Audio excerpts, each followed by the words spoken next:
Nagugulat na ako agad eh. Wala pa nga eh. Dear Nicole and Diego, itago niyo na lang ako sa pangalang Mara, isa sa marami ninyong tagapakinig na naniniwala na dito sa mundong ibabaw, sadyang may mga pangyayari na hindi natin maipaliwanag. Bakit ko nasabi? Hayaan ninyong ibahagi ko sa inyo ang nakakakilabot kong kwento. Hinga ng malalim, Nicole. Ay, may warning! May warning. Mukhang matindi, mabigat to. Mukhang mabigat to. Ready na ba yung puso mo? Nakakaloka!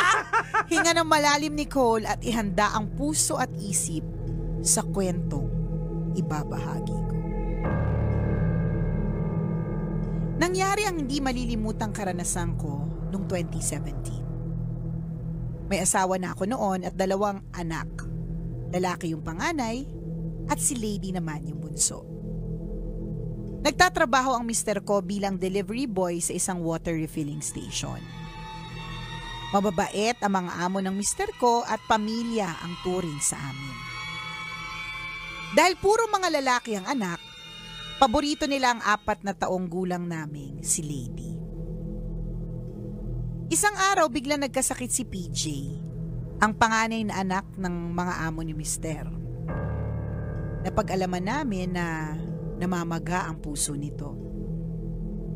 Hindi nila kinaya ang gastos kaya nagdesisyon sila na iuwi na lang ito sa bahay. Nakakaawa ang lagay dahil laging naka-oxygen. Palagi nitong hinahanap si Lady kaya paminsan-minsan hinahayaan kong isama ng tatay niya sa trabaho si Lady para madalaw niya naman ang Kuya PJ niya. Isang gabi, naninervous na. Kailangan talaga gabi.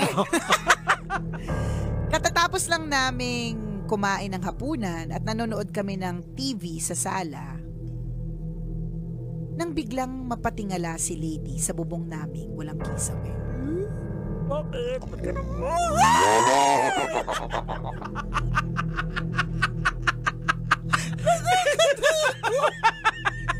Ayaw na!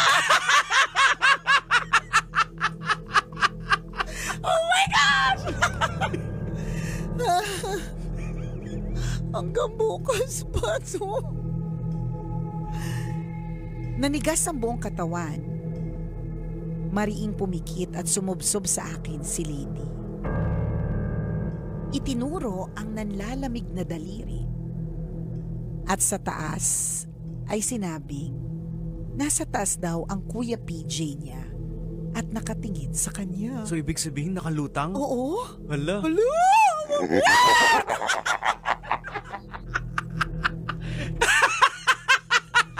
Bakit mo tinatanggal yung headphone mo? Tinatanggal ko kasi parang feeling ko kukunin ako ng boses mo. Oh my gosh, di ko kaya! Nakakaloka! So, sinundan pa ito ng pagsasabing patay na daw si PJ. Huh?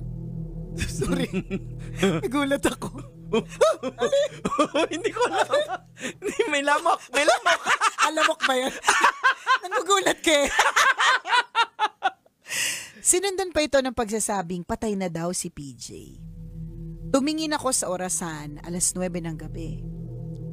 Kahit kinikilabutan, sinabi ko kay Lady na hindi patay si PJ. Sabi ko, ipagpatuloy lang namin ang pagdarasal para kay Kuya PJ at paghagalingin siya ni Papa Jesus. Hindi pa din kumalma si Lady. Magdamag din itong inapoy ng lagnat. Kinaumagahan, pumasok ang mister ko sa trabaho. Tumayo ang balahibo sa batok niya nang malaman niyang namatay si PJ noong nakaraang gabi. Hala! So, totoo nga, nakita niya lumulutang. Oo. Ang mga bata pa naman daw, hindi naman yan sila nagsisinungaling, di ba? Mm-hmm. Kaya nagpapakita. Eksaktong 9:00 daw ng gabi nang malagutan ng hininga. Yun din yung eksaktong oras na magpakita siya kay Lady. Minsan naiisip ko kung ano kaya nakita ni Lady sa bubong nung gabing yun. Hindi ko kasi makalimutan ang takot sa mga mata ng anak ko noong mga oras na yun. Ano kaya ang nakita niya at halos himatayin siya sa hilakbot? Kayo na lang ang sumagot. Iwan ko na lang sa inyong malilikot na mga imahinasyon. Ang inyong tagapakinig, Mara.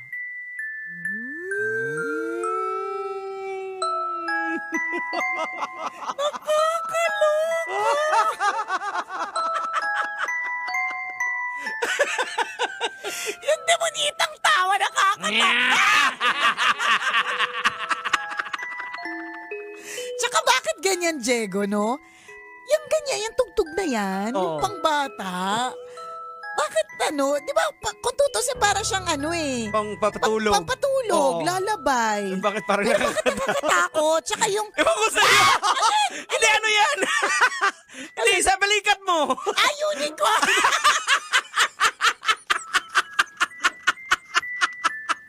Stop tayo na unicorn! Akala ko kasi meron sa likod ko lang yaka. Yan kasi! Hindi ko na carry. Ayoko na bukas ng Ayoko na po na nakakatakot na episode tomorrow hanggang October 31 na lang po. Nagpapa-BP po si Nicole pagkatapos nito. Magkakasakit ako. Nakakatakot. Pag nanonood ka ng FB Live natin, nakakatakot. Feeling ko may katabi ako sa upuan. Bakit may space? Oh my gosh. Di ba yung mga ganyan tugtog, ba't siya nakakatakot? Supposedly, bakit? Bakit? Hindi kasi. Saan? Patayin yung ilaw! Natakot ako kasi parang feeling ko merong space sa gilid. Parang may mga tao.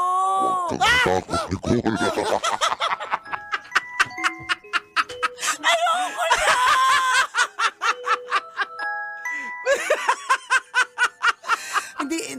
Hindi na kaya. Hindi na kaya. Ayaw na. Kaya mo yan. Ito, alin! Ang cute nga ng Cute ng unicorn, di ba? Yan. Ba yan? Feeling ko tuloy gumalaw yung unicorn mag-isa. Pero naniniwala ka ba sa gano'n? Na pag nabawa namatay, hindi pa nila alam na patay na sila. So, lalakbay-lakbay sila, ganyan. Anong kwento ng mga matatanda sa inyo? Well, kung sa kwento lang talaga naniniwala sila. Diba? Yay! Natakot ako! Bakit gano'n natakot? Ano ba, nagkukwentuhan lang tayo? Bakit ako natatakot? Ewan ko sa'yo. Hindi tayo matatapos. Tanong. Bakit kasi tanong pa ako ng tanong? Ayop! Nakaka-lurk eh. Hindi, yun nga, na pagka namatay, hindi agad basta nakakatawa. Pero parang feeling ko nobody really knows eh. Wala talaga. Kasi unang-una, yung pwede siyang hallucination. Mm-hmm. Pwedeng yung brain natin is playing tricks sa utak natin talaga. Utak. Kasi lalong-lalo na kung masyado yung attachment nung bata doon sa kuya niya, di ba? So, siguro baka may ganun. Pero may madami din naman talagang mga hindi ma-explain na mga bagay sa mundo eh. Sa totoo lang din. Yung mga ganyan na mga traveling, yung mga ganyan na Kasi alam mo, Jegs, nung nagkasakit yung anak ko, si Princess, later on, kwento niya sa amin yung yung traveling niya. Yung lagi namin sinasabi sa kanya na buti na lang hindi mo alam na wala kami. Tapos sinasabi niya na hindi alam ko na wala kayo. Kasi I knew I was alone kasi lakad lang daw siya ng lakad. May ganun, di ba? So, yung nilalakaran niya madilim. Maliwanag. Well, tapos tas ang kakaiba sa kanya kasi naglalakad siya, tas nakarating siya sa Disney Castle eh. So parang may feeling ako na, of course hindi ko naman ito maipaliwanag. Alam mo, sariling interpretasyon ko lang. Parang, because nga may mga ganyang bagay na hindi ma-explain. But kasi alam ni Lord na exposure ng anak ko, bata, baby. Bata siya eh. So, Disney Castle, yun yung napuntahan niya. Pero dun sa Disney Castle na yun, ang sabi niya, may kumukuha daw sa kanya. Pero hindi daw inaalaw ng mga Disney princess. Parang ganun. So ako parang interpretation ko doon is may gustong kumuha sa kanya. Hindi natin alam, hindi ko, ako lang, interpret lang tong ng utak ko, medyo laseng po. Yung utak na medyo nakainom, diba? Pero, ang interpretation ko doon, angel saving her, or diba, na it's not yet her time. Parang ganun. Yung mga ganun. Basta madami hindi maipaliwanag sa mundo sa madaling salita. Parang kwento ni Mara na maaaring ang si JP, hindi niya alam na patay na siya. So nag-travel, tas yung bata, kasi ang bata ay ang kaisipan ay malawak. And I cannot According answer. kasi sa mga eksperto, yung NDE, ang tawag nila dyan, yung near-death experience. Usually there's something na may nangyayari sa mga brains natin. Na parang feeling mo, yung iba nagkukwento, nakapunta na sa langit. Nakapunta ganyan. na, may mga ibang lugar sila na pinupuntahan. Pero it happens dahil sa mga chemical na nagre-release sa brain natin. May ganon. May science behind it. Pero kung naniniwala ako na kahit may science, meron pa rin kababalaghan. Yes, totoo, of course. 'di ba? Nag-i-exist naman talaga. Nag-i-exist naman kasi talaga siya. Kaya bakit nga sinasabi ng Bible na huwag kayong makipag-usap sa patay? Kasi hindi mo alam kung sino yung kausap mo. So, ibig sabihin kasi, talagang may mga nangyayaring Kababalaghan. Ayoko! Hindi ako makikinig sa headset. Para hindi sumigaw. Ang yabang, isa lang pala yung gumagana. Isa lang gumagana. Ito lang. So ito lang inangat ko. Para hindi ako matakot. Hindi ko marinig yung boses mo.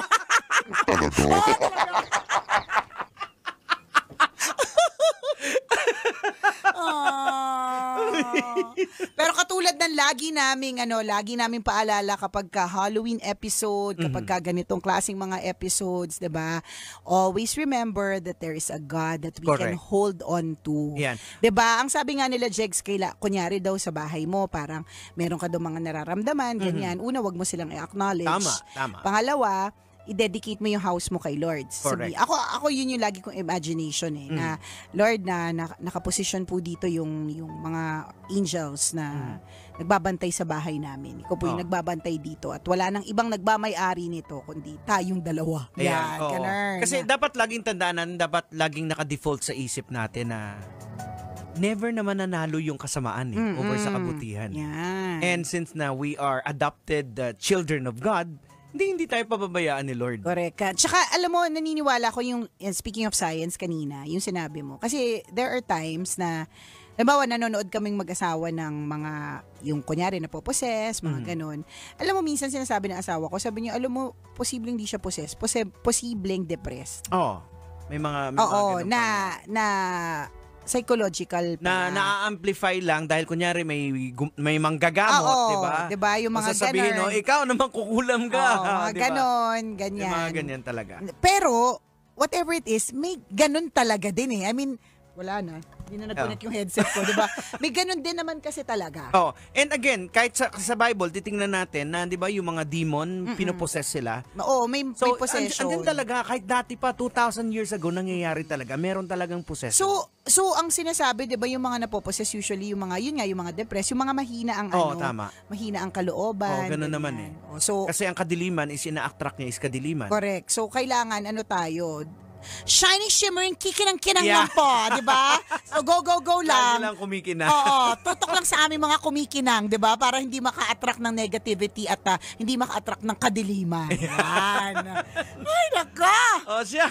Salamat, Mara, for sharing your story with us. Ayan. Maraming salamat din sa... Masyado kang uwi. Sino ka? Bakit ganun? Sira ulo ko, Diego, mamaya. Mamaya, iangat ka dito. Mamaya, magkabuhok ka. Exit na tayo! Mga kabisyo, hanggang dito na lang po. Ako ba ang kumikinang na ulo? Diego Bandido. Kasama ang kumikinang ina mo na si Nicole Yala. Kailangan pa bang memorize yan? Basic! Kaya nga ang brain is sobrang powerful organ, powerful part of the body kasi it can really play tricks on you. Sobra talaga. Kasi pwedeng may makita ka, pero it doesn't mean na na dinidiscount naman na hindi mo nakikita yan. Correct. That's your reality pero it doesn't mean na yung reality mo is the reality of others. Na totoo siya. Kaya may mga nagsasabi yung mga tao na, alam mo ba, may nakikita ako, may nakatayo sa tabi mo. Hindi! Nag-example lang. Example ba? Di ba? Okay. Ako may kasamahan kami sa church, sabi niya may lagi siyang may nakikita na parang liwanag or something. Pero may mga kapatiran din naman na hindi naniniwala sa ganun. Pero nire-respeto yung ganong paningin kasi hindi mo pwede baka reality, baka may nakikita nga talaga siya. Hindi siya hindi mo pwedeng i-discount. Parang yan, parang it's invalidating. Ang mas maganda tulungan mo siya kung paano siya makakatawid mula doon. Correct. Diba kagaya dito si Laika na nakakita siya na may mga lagi niyang sinasabi sa akin pag nandito ako mag-isa, may nakikita daw siya na bata laging sa tabi ko. Oo. Kahit nandun pa tayo sa baba. Hanggang dito ngayon. Yung parang nandun siya. Hindi nga na lagi siyang nakahawak sa akin. Oo, basta bata pa lagi. Anong take mo doon? Wala lang. Wala lang. Kasi sa akin naman talaga hindi ko ina-acknowledge yung mga... Tsaka mag-ina daw Natandaan mo yung parang office natin dati sa 3rd floor. Mm-hmm. 'Di ba yung table ko noon, nasa likod ko pinto Going to Star City. Sa 3rd floor, 'di ba lahat tayo may kanya-kanya tayong parang table. Yun, meron daw mag-ina doon Takot. Bakit nakakatakot yung mag-ina? Porque mag-ina nakakatakot. O siya, babay na! Salamat! Ingat po kayo!